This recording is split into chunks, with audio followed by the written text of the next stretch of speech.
U.S. President Joe Biden signed legislation Wednesday providing billions in foreign aid for VOA's congressional correspondent, Catherine Gibson, reports. Urgently needed ammunition and supplies. Soon on their way to Ukraine after months of waiting. U.S. President Joe Biden signing a bill Wednesday sending more than $60 billion in aid to Ukraine. Meanwhile, Russia downplayed the impact the long-awaited weapons will have on the two-year-old conflict. Kremlin spokesperson Dmitry Peskov saying all these new batches of weapons, which are probably already ready, will not change the dynamics at the front. The legislation also includes $26 billion in aid to Israel and $8 billion in funding to Taiwan and other Indo-Pacific countries to counter Chinese aggression. Catherine Gibson, VOA News. Germany said that it plans to follow several other countries in resuming cooperation with the UN Relief Agency for Palestinians in Gaza after the publication of an independent review of its neutrality.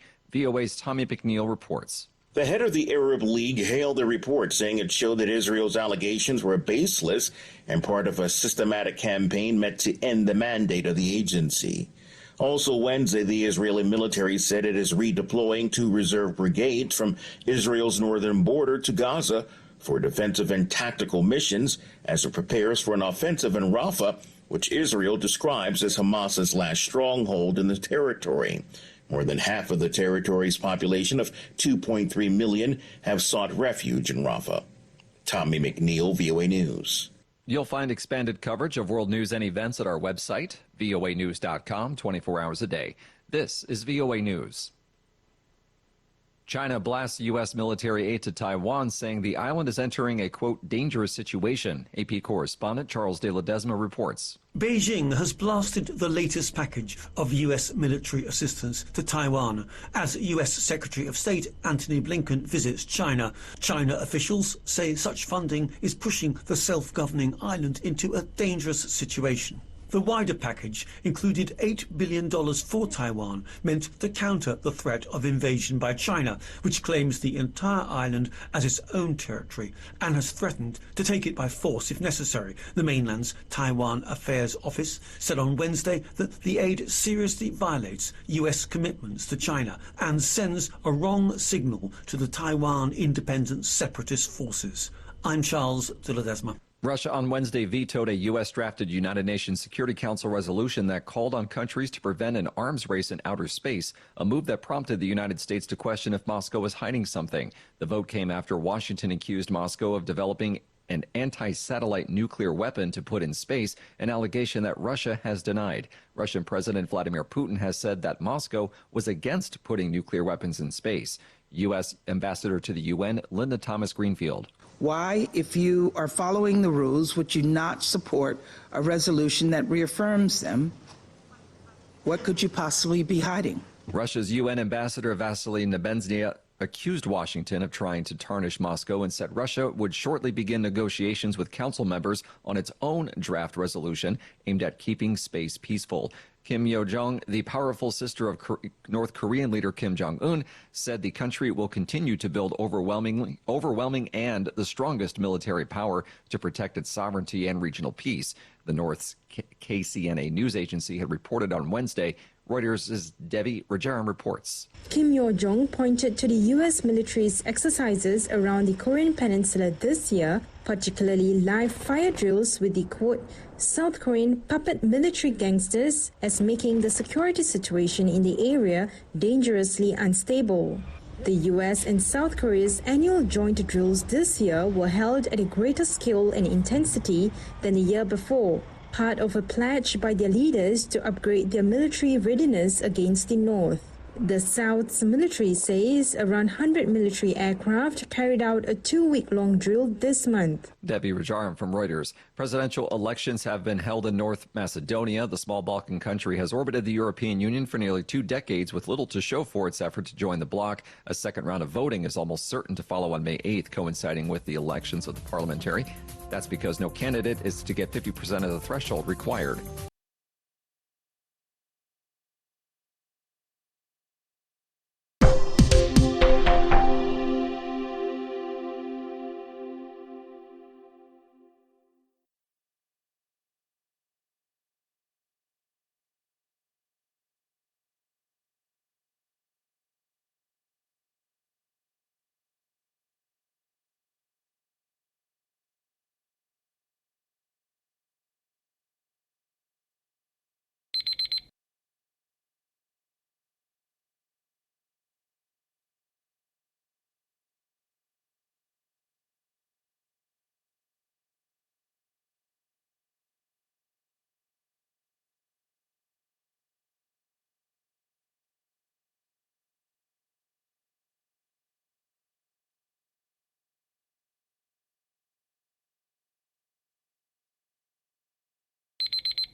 Thank you for watching.